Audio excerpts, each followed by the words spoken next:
Namalujmy razem drzewo, stosując wszystkie techniki znane nam, bardzo proste. Drzewo malowane będzie oczywiście jak zawsze farbami akrylowymi za pomocą pędzelków nylonowych, kałaneczków, czyli pędzli precyzyjnych, ale także szczeciniaka, a przede wszystkim szczeciniaka na całą koronę. Szpachelki użyjemy do namalowania pnia. Będzie bardzo efektowna, atrakcyjna i będzie posiadała dużo ciekawych faktur.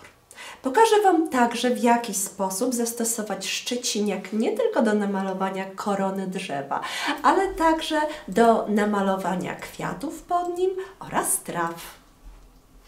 Zapraszam do miłej zabawy. Malowanie drzewa rozpoczniemy od szkicu pnia. Będziemy pracować kałankiem, czyli precyzyjnym, małym pędzelkiem nylonowym. Pobieramy teraz dużo wody, a mało farby. Wówczas możemy uzyskać cieniutką kreseczkę. Nasze drzewo będzie delikatnie przychylone, tak aby wyglądało bardzo naturalnie. Musimy też pamiętać o wystających gałęziach i konarach. Głównym błędem popełnianym podczas rysowania drzewa jest umieszczanie gałęzi jedynie po obu stronach pnia. Mamy wówczas problem i wydaje nam się, że drzewo jest zupełnie płaskie bądź przecięte w połowie.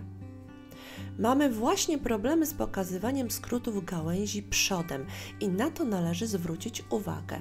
Przecież drzewo jest w pełni trójwymiarowe. Należy więc o tym pamiętać.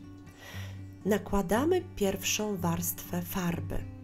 Kolor czarny w połączeniu z ciemną czerwienią, czyli karminem, da nam przepiękny czekoladowy odcień. Uzyskamy w ten sposób pierwszy podkład kolorystyczny. Teraz do pracy przystępuje mała szpachelka. Pamiętajmy, że musimy nabierać dużą ilość farby, nie mieszając jej na palecie, ale 2-3 kolory powinny znaleźć się bezpośrednio na spodniej części szpachelki. W takiej sytuacji faktury w sposób ciekawy i często zaskakująco przypadkowy ładnie zmieszają się na obrazie. Jeśli farby będzie za mało, nie uzyskamy interesujących faktur. Chcąc nałożyć fakturę na grubsze gałęzie, musimy przechylić szpachelkę i pod odpowiednim kątem uzyskamy wówczas cieńszą linię.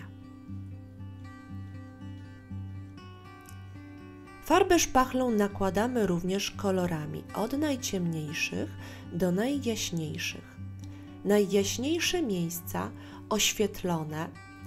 Zastosujemy tutaj ochrę, burnt sienę, czyli taki piękny rudawy brąz, popatrzcie. I tak jak mówiłam, leciutko, delikatnie przychylając szpachelkę, możemy również zaznaczyć grubsze gałęzie i konary drzewa.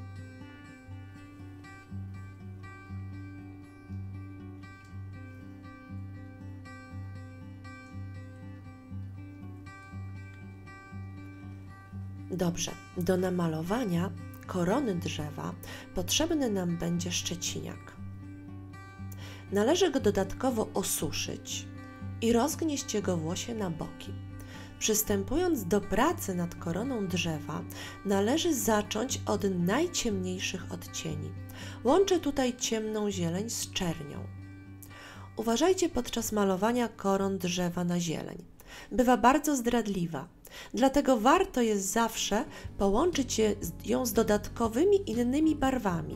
Tworząc ciemną zieleń, można dodać czarny kolor i odcienie błękitów, od granatu aż do jasnego niebieskiego, w zależności od potrzeb. Jeżeli chcemy uzyskać odcień tzw. zgniłej zieleni, czyli ciepłej podczas malowania chociażby jesieni, należy do ciemnej zieleni dodać odrobinkę czerwieni.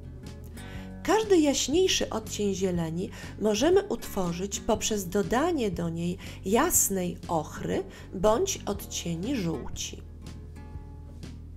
Chcąc uzyskać trójwymiarowe wrażenie naszego drzewa, pamiętajcie o tym, żeby jasnym kolorem nie tapować wszystkiego po całości, ale zostawić od spodu zawsze ciemniejszy kolor, tam gdzie jest cień.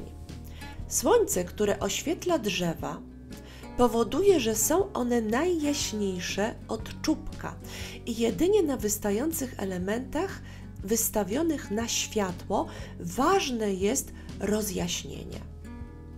Pędzlem szczecinowym możemy również doskonale malować trawy oraz roślinność znajdującą się w warstwie ściółki i poszycia.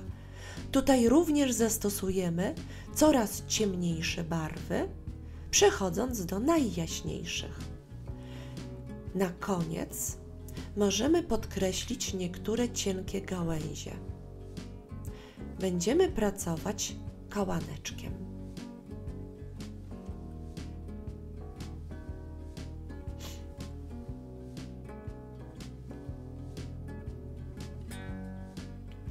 Rozrzedzamy farbę tak, aby można było narysować cieniutkie, precyzyjne linie. Pamiętajcie o małym palcu. Kładąc go na kartkę bądź na płótno, doskonale możemy sobie skontrować dłoń, czyli zabezpieczyć przed niepotrzebnym poruszaniem się i drganiem. Teraz dodamy kilka jeszcze drobnych gałązek. Gąbka wykończy nam dzieło. Możemy stosować ją w taki sam sposób jak pędzel szczecinowy, czyli potapować leciuteńko spód, dół i delikatnie przejść do mgły, aż dojdziemy praktycznie do białej kartki. Teraz pozostał zaledwie podpis. Mam nadzieję, że instruktażowy film o malowaniu drzewa rozwieje Wasze wszelkie wątpliwości, a dobierając inne odcienie, szerokość i długość pnia oraz rozstaw gałęzi, malowanie drzew nie sprawi Wam już więcej żadnego problemu. Pozdrawiam serdecznie i zapraszam na kolejne filmy.